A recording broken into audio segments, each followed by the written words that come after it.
මතන ආණ්ඩුව ඉස්සෙල්ලාම මේ රටේ ආපදාවට ලක් වෙච්ච ජනතාව තවමත් කඳුරු වල ජීවත් වෙන විශාල පිරිසක්. දැන් මාසයකටත් ආසන්න ප්‍රමාණයක් දින ගාණක් ගත වෙලා තියෙනවා. ඉතින් මේ අය ගම්බිම් වලට යවන්න ආණ්ඩුවේ වැඩපිළිවෙල මොකක්ද? එහෙම නැත්නම් ආණ්ඩුව බලාගෙන ඉන්නවද වෙන කවුරු හරි ඇවිල්ලා කළා දෙනකම්? ජනාධිපතිවරයා පාර්ලිමේන්තුවේ විශේෂ ප්‍රකාශයක් කළා පොරොන්දු ගණනාවක් දුන්නා. හැබැයි තවම ඒ පොරොන්දු ඉෂ්ට කරන ආකාරය පිළිබඳව ලිඛිතව නිලධාරීන්ව දැනුවත් කළා නැහැ. එහෙම නැත්නම් දැන් තහඩුවක් ගියාම ලක්ෂ 10ක් දෙනවා කිව්වනේ. ඒක ගණනය කරන්නේ තහඩුවකටද මුළු වහලටමද අර්ධ වහානි වෙච්ච ගෙවල්ද කියන එක පිළිබඳව ලිඛිතව දැනුම් දීලා නැහැ. ඉතින් ඒ හින්දා නිලධාරී අපහසුතාවයකට පත් වෙලා තියෙනවා. අපි යන හැමතැනම අපි දකිනවා ග්‍රාම සේවක මහත්තුරු, සමෘද්ධි නිලධාරීන්, සංවර්ධන නිලධාරීන්, පෞල් සෞඛ්‍ය සේවිකාව විශාල කැපවීමක් කරනවා. ඒ වගේම ගුරුවරු පාසල් වහලා තියෙද්දිත් කඳවුර ඇතුලේ ඒ කඳවුරේ ඉන්න දරුවන්ට උගන්වන්න ගුරුවරු කටයුතු කරනවා. ඉතින් එවැනි කැපවීමක් කරද්දී මම හිතන්නේ ආණ්ඩුව මේ මන්දගාමීව මේ ජනතාව නැවත පදිංචි කරන්න ගම්බිම් වලට යවද නැද්ද කියලා ඒ තමන් වෙච්ච පොරොන්දු ඉටු කරන්න කාලය ගත කිරීම සාධාරණ නැහැ. ඒ හින්දා ඊටමත් කඩනමින් ඒ කාරණා ඉෂ්ට කරොත් හොඳයි කියලා අපි හිතනවා. ඒ වගේම දැන් ඉතිරි ශ්‍රී ලංකාව ගොඩනගන්න කොහොමද පක්ෂේ දෙන්නේ එකතු වෙන්න බලාපොරොත්තු වෙනවා. මතනේ ලංකාවේ දේශපාලනය කරන බොහෝ දේශපාලන පක්ෂවල බොහෝ කියන වචනේ මම පාවිච්චි කරනවා. සමහර පක්ෂවලට ඕනේ ගිනි තියන්න, කඩන්න බිඳන්න. හැබැයි බොහෝ දේශපාලන පක්ෂ ආණ්ඩු බලය ලබා ගන්න දේශපාලනය කරන්නේ පාර්ලිමේන්තුවට එන්නේ ගම රට සංවර්ධනය කරන්න. සා වැඩ පිළිලක් එක්ක. ඒ හින්දා අපේ පක්ෂය හැමදාම මේ රටේ ජනතාව එක්ක අපි දේශපාලනය කරා. ඉතින් මේ දේශපාලනය ඇතුලේ අපි නොඑක් අවස්ථාවල ආණ්ඩු වල ඉඳලා තියෙනවා, අපි පක්ෂවල ඉඳලා තියෙනවා. හැබැයි මේ දෙපැත්තෙම ඉන්නකොට මෙවැනි අභියෝගවලට අපි මුහුණ දීලා තියෙනවා. ඉතින් හැම අවස්ථාවකම අපි ජනතාව එක්ක නැගිට්ටා. ඉතින් මම හිතන්නේ ඉදිරි කාල සීමාව තුලත් අපි රටක් ජාතියක් විදියට මේ රට ගොඩනගන්න කටයුතු කරන්න ඕනේ. එහෙම නැත්නම් රට විනාශ කරලා රට වැටෙනකන් ඉඳලා ගිනි ගන්නකන් ඉඳලා ගෙවල් ගිනි තියලා මිනිස්සු මරලා ආණ්ඩු ගන්න න්‍යාය අපේ නැහැ.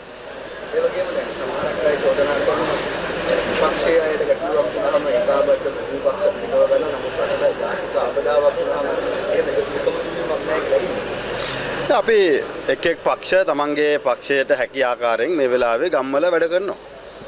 ඒ ආණ්ඩුවේ යනවා අපි දකින්න අඩුයි. ඒක ඇත්තට හොඳ නැහැ. ඉතින් ආණ්ඩුවේ මම දැක්කා කොළඹ නම් ගියා.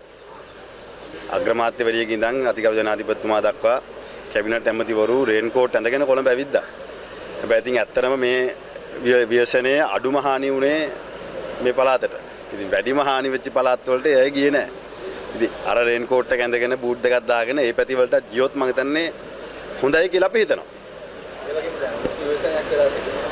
මේ හම්බෙන ආදායත් එක්ක රට ගොඩනගන්න උත්සාහ කරන පක්ෂකාරයන්යි ආණ්ඩුවේ ක්‍රියාකාරීත්වය හැටියට පහුගිය අයවැයෙන් 20%ක් 30ක්වත් රටේ ජනතාවට ආයෝජනය කළා නැහැ.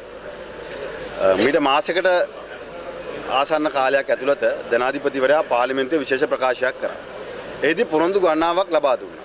ඒ පොරොන්දු ඉටු කරන්න අවශ්‍ය නිර්ණායක ටික නිලධාරීන්ට තාම යවලත් නැහැ.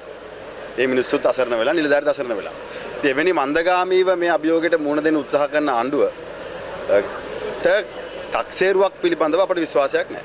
ඒකතරම් ඉක්මනට මේක කරන්න පුළුවන්ද කියන කාරණේ පිළිබඳව අපට විශ්වාසයක් නැහැ. ලැබෙන විශේෂ ආධාර ප්‍රමාණවත් නැහැ කියලා සමහරක් අය කියලා තියෙනවා. හැබැයි ඉතින් දැන් ජනාධිපතිවරයා සහ ආණ්ඩුවේ ප්‍රකාශ වලට අනුව විදේශ ආධාර අවශ්‍යත් නැහැනේ. වැඩිපුර ත්‍රිලියනයක් ගිණුමේ තියෙනවනේ. ඉතින් රටවල් වලින් දෙනකම් බලන් ඉන්නේ අය. වැඩ පටන් ගන්න ඕනේ. වැඩ පටන් ගත්තාම රටවල් වලින් දෙයි. හැබැයි රටවල් වලින් දෙනකම් බලන් ඉඳලා අපේ ගිණුමේ තියෙන එක ෆික්ස් ඩිපොසිට් එකක් දාගෙන ඉන්න ගියොත් ජනතාව අසරණ වෙයි. ඒ හින්දා මම හිතන්නේ විදේශ ආධාර ආයෝජන මේ වෙලාවේ ලැබෙනවද නැද්ද කියන කාරණේ නෙවෙයි. ආණ්ඩුවේ තාමත් කඩනමින් ආණ්ඩුවේ තියෙන මුදල් වලින් වැඩ පටන් ගන්න ඕනේ. ඒ වගේම තමයි මිත්‍රශීලී රටවල් එක්ක සාකච්ඡා කරන්න ඕනේ. මම පෞද්ගලිකව හිතනවා ඉන්දියාව, චීනය වගේ රටවල් එක්ක ආණ්ඩුව විශේෂ දීර්ඝ වශයෙන් සාකච්ඡා කළ විශේෂ දූත පිරිසක් හරි යවලා ඒ යටිතල පහසුකම් වලට විශේෂයෙන්ම යටිතල පහසුකම් වලට ආයෝජනය කරන්න ඒ රටවල් එකක කරගත යුතුයි කියලා මම හිතනවා. මොකද පහුගිය ආර්ථික අර්බුදයේ වෙලාවෙත් ඉන්දියාව ඩොලර් බිලියන 4ක් දුන්නා. ඉතින් එවැනි මිත්‍රශීලී විදේශ ප්‍රතිපත්තියක් තියෙන රටක් මේ ආණ්ඩුවක අනුගමනය කරොත් මම හිතනවා විදේශ රටවලුත් යටිතල පහසුකම් වලට යම් මුදලක් ආයෝජනය කරයි.